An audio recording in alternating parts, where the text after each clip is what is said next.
শুভ সকাল, welcome back to our channel. তো এখন বাজে সকাল 8:30 আর ঘুম থেকে উঠেই আজকে খাওয়া দাওয়াটা আগে সেরে নিলাম। এই যে চিড়ে ভিজিয়েছিলাম, ও আগে উঠেছিল, কারণ ও উঠে ও রান্না হয়ে গেছে, আলু দিয়ে কলা দিয়ে সবজি করেছিল। ও আজকে তাড়াতাড়ি উঠেছে, তাই রান্নাটা বসিয়ে দিয়েছিল। আর আলু কলা সবজিটাও খুব ভালোই করে, তাই আমি বলেইছিলাম যে আগের দিনে আর কি, যে তুমি আলু কলা সবজিটা করবে। এই সকালের টাইমটাই না আমরা দুজনে একটু বসে বসে গল্প করতে পারি। এই খেতে খেতে যেটুকু টাইম আর কি কথা বলা হয়, তারপর তো দুজনাই ব্যস্ত, কারণ ওর কাজে ব্যস্ত আর আমি আমার কাজে ব্যস্ত। আর রাত্রিবেলাতে এসে মনে করি গল্প করব, কিন্তু রাত্রিবেলা শরীর আর পারে না, জানো তো। সারাদিনে ধরো ধকল থাকে দুজনারই, তাই দুজনাই দুজনের মুখের দিকে তাকাই, আর কিছুই করার থাকে না। কারণ রাত্রিবেলাতে খাওয়া দাওয়ার পর তখন মনে হয় যে বিছানায় একটু বডিটা ফেলে, বাস বডিটা ফেলতে ফেলতেই ঘুমিয়ে যায়। তবে হ্যাঁ, আমার এক একদিন ঘুম আসতে চায় না, তো জানি না কেন, মাথার মধ্যে হাজারো চিন্তা টেনশন সব ঘুরঘুর করে, তাই কিছুতেই ঘুম আসতে চায় না। তবে ওকে দেখি ও শোয়ার সাথে সাথেই ঘুমিয়ে যায়। একটা ওর খুব ভালো অভ্যাস, জানো তো, মানে কোনো রকম টেনশন থাকলেও না শোয়ার টাইমে কোনো রকম টেনশনও থাকে না। আর আমার না যত চিন্তা টেনশন এই শোয়ার টাইমেই চলে আসে। এক একদিন আবার খুব সুন্দর ঘুমিয়ে যায়, এবার এক একদিন প্রচণ্ড পরিমাণে আর কি কষ্টদায়ক ঘুম হয় আমার, যেদিনকে ঘুমাতেই চায় না, মানে ইচ্ছাই করে না যে ঘুম আসেই না, তো কী করবো বলো। তো বারবার উঠি, আর ঘুম না হলেই দেখবো বারবার উঠতে হয়, টয়লেট যেতে হয়। তো ওই টয়লেট যেতে যেতেই না সারা রাতটা কাবার। দেখো ওদিকে চলে এসেছিলাম আমি রান্নাঘরে, আর আমি একটু বাথরুমে গেছিলাম, তাই ফ্রেশ হয়ে চলে আসলাম একবারে। তো ওদিকে বাসন টাসন পড়ে আছে, আবার ওদিকে ঘর পড়ে আছে। ওর লাঞ্চ বক্সটা প্যাক করে দিলাম, যেহেতু খাবার দাবার সব কিছু বানানো হয়ে গেছিলো। আর একটা ডাব্বা খালি দিলাম, কারণ কিছু ছিল না তেমনভাবে। লাঞ্চ বক্সটা প্যাক করে চলে আসলাম এদিকে ঘরটা ঝাড়ু দিতে, কারণ ও ঢুকেছে স্নানে, তো স্নান টান করি তো ঘর সাফাই চাই, কারণ ও পুজো টুজো দিয়ে বেরোবে। তো তাই আর কি দেখলাম যে সব কাজ যখন হয়ে গেছে, বাসনটা না হয় পরেই মাজবো, আগে আমি ঘরটা সাফাই করে দিই। আমাদের এখানে ভয়েস দিয়ে একদম শান্তি নেই, এত পরিমাণে গাড়ির আওয়াজ। তো দেখো ও স্নান টান করে চলে এসেছে, আর পুজো দিয়ে হচ্ছে আগের বার যখন খাটু সামজে গেছিলাম তখনকার। ওর ভেবেছিল যে ফ্যাক্টরি নিয়ে যাবে, তারপর দেখলো নষ্ট হয়ে গেছে, কারণ এই যে নারকোলগুলো থাকে, তো নারকোলগুলো হালকা আর কি গন্ধ গন্ধ হয়ে গেছে, তাই বললো যে নিয়ে যাওয়া হবে না। আর ও চলে গেল, আর আমি এদিকে চলে আসলাম বাসন কোটা ধুতে, কারণ শুধু তো বাসন কোটাই আছে। তো মোটর চালালাম, জল ছিল না, প্রত্যেক দিন এই টাইমে আমাদের জলটা ফোরায়। আর এই দেখতে পাচ্ছ কড়াইটা আর কি পড়তে পেছনটা এমন অবস্থা হয়ে গেছে, মানে তেল পড়ে পড়ে। এই কড়াইটা তেমনভাবে কিছু হয় না, শুধু ভাজাভুজি হয়, পাঁপড় টাপড় ভাজা, পকোড়া ভাজা, তারপর তেল থাকে, আবার ওই তেলেই করি, তেল পড়ে, এরম করতে করতেই না একদম অবস্থা খারাপ হয়ে গেছে। ওকে বলেছি একদিন আর কি পেপার দিয়ে মেজে দেবে, যে আর কি পেপারগুলো হয়, সেই কাঠ ঘষা পেপারগুলো, ওইগুলো দিয়ে মেজে দেবে। ও ভালো করে পরিষ্কার করে মেজে দিলেই হয়ে যাবে। প্রত্যেক দিনের তো মাজি না, তার জন্য ওরকম হয়ে গেছে, জানো তো। প্রত্যেক দিন মাজলে আর কিন্তু এরকম হতো না। তারপর দেখলাম অনেকটা টাইম আছে, মানে মোটর চালিয়েছিলাম, তো দেখলাম যে তাহলে টাইম যখন আছে মোটরটা চালিয়েছি, জলটা উঠুক তারপরে চান করব। আর কিছু ভেজানোও আছে, কাচাকুচিও করব। তো তারপর লঙ্কা কোটা ছাড়াতে এলাম, কারণ গরমকাল তো, একটুখানি লঙ্কার এদিক ওদিক না তাকালেই না লঙ্কার বোটা সদ্য পচে যায়। তাই বোটাগুলো ছাড়িয়ে রাখলে না ভালো থাকে অনেক দিন পর্যন্ত। আর আমাদের যেহেতু কাঁচা লঙ্কাই খাই, আমরা তো শুকনো লঙ্কা খাই না, মাংসতেও খাই না আমরা শুকনো লঙ্কা, তোমরা মনে হয় দেখেছো, কাঁচা লঙ্কা দিয়েই কিন্তু আমাদের হয়ে যায়। কারণ শুকনো লঙ্কাটা আমাদের দুজনারই মানে সহ্য হয় না, পেট জ্বলতে আরম্ভ করে দেয়, তার জন্যই আর কি খাই না। উফ, সমস্ত কাজবাজ সেরে এখন একটুখানি ফ্রি বলতে এখন ঘরের কাছ থেকে বেরোতে, এখন যাব দোকানে, দোকানের কাজ আছে। তো চলো দোকানে গিয়ে দেখা হচ্ছে। চলে এলাম দোকানে, আর কি গরম গো, বাপরে বাপ। তো ঘরে বেশ ঠান্ডাই ছিল, কিন্তু দোকানটা মনে হচ্ছে একটু গরম হয়েছে আজকে, আসলে বন্ধ থাকে তো যার জন্য। আর সকালে রোদটা না খুব পরিমাণে পায়, ধরো এই দিকটা একদম এই 12টা পর্যন্ত রোদ পায়, তারপর 12টার পর থেকে ছাওয়া হয়, তারপর ওই বিকালের সন্ধ্যের টাইমটা একটুখানি ঠান্ডা হয়, আর এই টাইমটা প্রচণ্ড গরম থাকে। আর একটু গ্যাস পাখাটা চালিয়ে দিই, তাহলে একটুখানি ঠান্ডা হয়ে যাবে, এই হচ্ছে ব্যাপার। ভেতরে গ্যাসটা বার করে দেবে, যেহেতু গ্যাসটা বন্ধ ছিল তাই বেরোতে পারিনি, তার জন্য। চলো ঝাড়ু পোছা করে নিই, তারপর তোমাদের সাথে দেখা করছি আবার।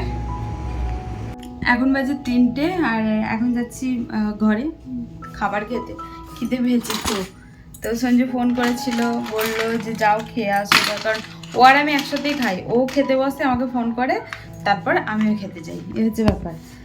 তো ও খেতে বসে একটুখানি যে টাইম পায়, সেই টাইমটা আমি বাড়ি গিয়ে একটুখানি কথা বলি ওর সাথে, এই হচ্ছে ব্যাপার, আর কিছুই না। তো চলো খাওয়া দাওয়া করে আসি গা, কারণ খিদে পেয়েছে। সেই চিড়ে খেয়েছি কখন, সকালবেলাতে, আর কি পেটে থাকে তোমরাই বলো। আর আজকে প্রচণ্ড মেঘ করেছে বাইরে, কদিন ধরেই করছে, তো বৃষ্টি তো হচ্ছে টুপটাপ করে, কিন্তু আজকে মনে হচ্ছে ঝেঁপে আসবে কিনা বুঝতে পারছি না। আজকে সকাল থেকেই মেঘের অবস্থা খুবই খারাপ। তো সকাল থেকে বলতে সকালে তো একটু রোদ একটু মেঘ এরকম করছিল, কিন্তু তারপর থেকে আমি দোকানে আসলাম, দোকানে আসার পর থেকে ভালোই রোদ ছিল। এই 1-1.5 ঘন্টা মতন হলো পুরো একদম মেঘ করেছে। দেখতে পাচ্ছ অন্ধকার অন্ধকার হয়ে গেছে পুরো একদম ঘর।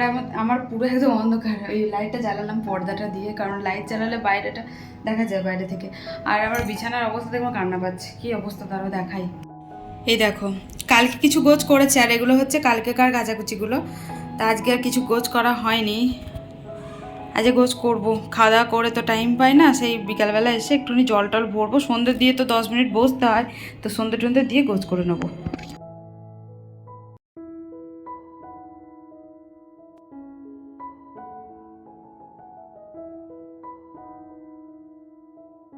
3টে থেকে 3:30, এই 8 ঘন্টা টাইমের মধ্যে আমাকে ভাত খেতে হয়, ওর সাথে কথা বলতে হয়, তারপর আবার দোকানে যাই। রেস্টটা আমার শরীরটা খুব একটা পায় না জানো তো, তাই না এই কদিন শরীরটাও প্রচণ্ড পরিমাণে ব্যথা বিষ ধরেছে। তো মাজায় যন্ত্রণা করে, পায়ে যন্ত্রণা করে, কি আর করব, দায়িত্ব কাঁধে যখন নিয়েছি দায়িত্ব থেকে বেরোতে তো আর পারবো না, তাই না। এই যে জল ভরতে গেছিলাম, এইমাত্র বাড়ি আসলাম। আর আজকে তোমাদেরকে মানে না যাওয়ার সময়তে কথা বলেছি, না আসার সময়তে টাইমই পাইনি। গেছি একবার, কাস্টমার এসছে, আবার আসতে হচ্ছে দৌড়ে একদম। তারপর এসে কাটিং করলাম, কাটিং করে আবার গেলাম, গিয়ে দেখছি জল শেষ, জল চলে গেছে। জল ভরেছি তার জন্য না, 2-1টা বোতল খালি ছিল। তো চলো কোনো ব্যাপার না, এখন করবো সাফ সাফাই। চুলে পুরো ভর্তি হয়ে আছে, তো সব সাফ সাফাই করে তারপর সন্ধ্যাটা দেবো। সন্ধ্যা লাগে না এই বাবা, তার এটা ঢুকে গেছে গো। এই যে এখন সন্ধ্যা লাগেনি। তো চলো ওর পরে দেখা করছি না হয় তোমাদের সাথে। যে ও এখন কিনছে, বাজার করছে।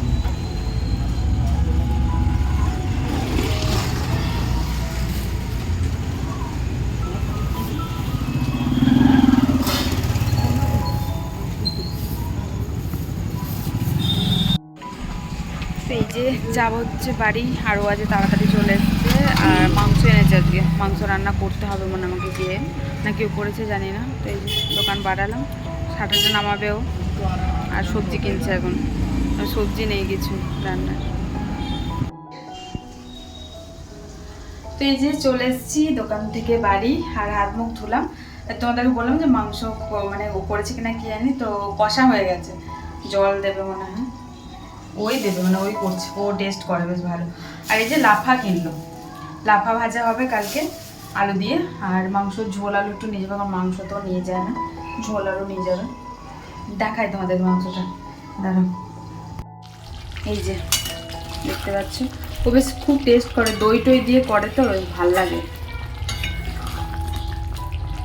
কষা তুলবো, আর একটু মনে হয় কষাতে হবে। আসলে এই সপ্তাহে খাসির মাংস খেয়েছিলাম তো, যার জন্য আমি মুরগিটা না খেলে ঠিক পোষায় না, তাই আর কি মুরগি নিয়ে আসলো, এই ব্যাপার। আর কদিন ধরে মানে খেতে ইচ্ছা করছিল আমাদের দুজনারই, তো মানে টাইম পাচ্ছিল না বলে আনা হচ্ছিল না।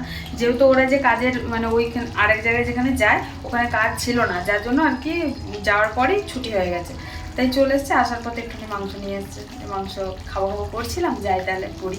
আর এসে ওই রান্না চাপিয়ে দিয়েছে, আমি জানিও না, আমি বলতে পারবো না যে ও রান্না চাপিয়েছে। হয়তো আমি ভেবেছিলাম আমাকে আনতে গেলে হয়তো আমি এসে রান্না চাপাবো, কিন্তু দেখলাম ওই করা হয়ে গেছে।